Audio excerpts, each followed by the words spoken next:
Hey guys, welcome back to the channel. This is my everyday rider. I love it. I built this probably 12, 15 years ago and been riding it since. And we're gonna go from the front to back, and I'm gonna tell you a little bit about it.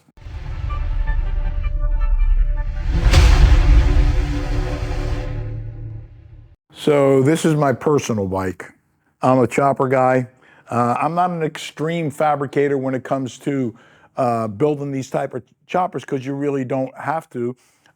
These bikes were built in the '60s, and it's more or less a replica. I'm like from the David Mann area, who did all the all the different bikes in Easy Rider magazine, and I'm always like the real stretched out long front end bikes. That's pretty much all I ride, and that's a girder front end.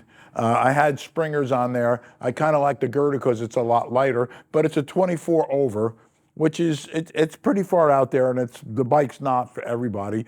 I dig the King Queen seat because that was always, back in the '60s and back in the '70s. They don't do this anymore too often, and that's another reason why I like the bike, because when it's going down the road, people got to look at it and say, "What is that?" Or because it's so different. But it's always a great feeling. I have riding this bike, with the real long exhaust. I did what they call a devil's tail sissy bar, which looks like a devil's tail at a twisted, I think that's 3/4 inch square bar.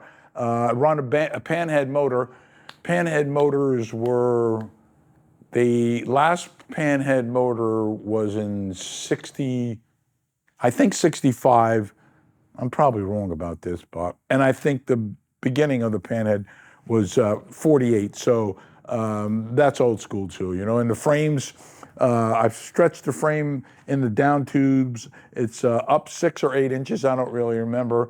I do a 40-degree rake in the neck to get the geometry right in the front end, so the bike doesn't wobble going down the road.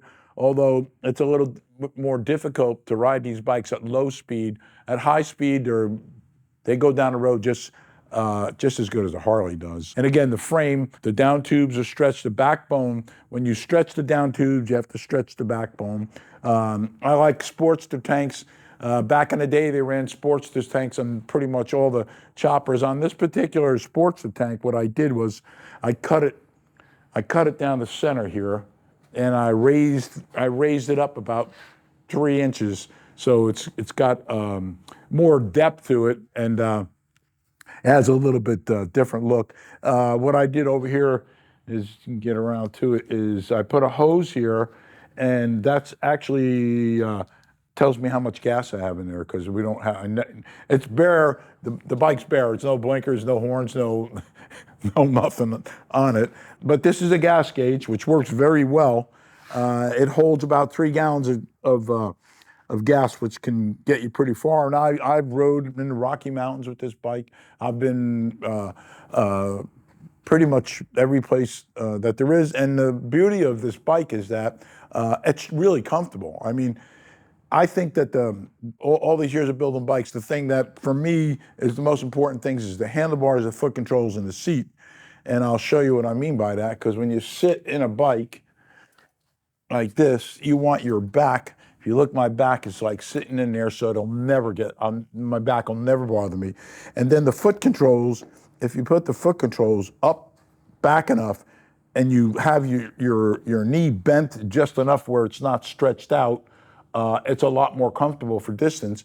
And the handlebars, if you have your handlebars always set where you're not really stretched out, and you just have a little kink in your elbow, you could ride the bike forever. I have Harleys. I'd rather ride this. It's a lot more comfortable.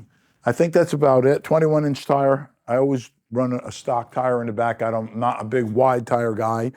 And yeah, I think that's about it. So subscribe, thumbs up, give me a comment or two. You better like my bike. If you don't like my bike, don't comment on it. And peace out.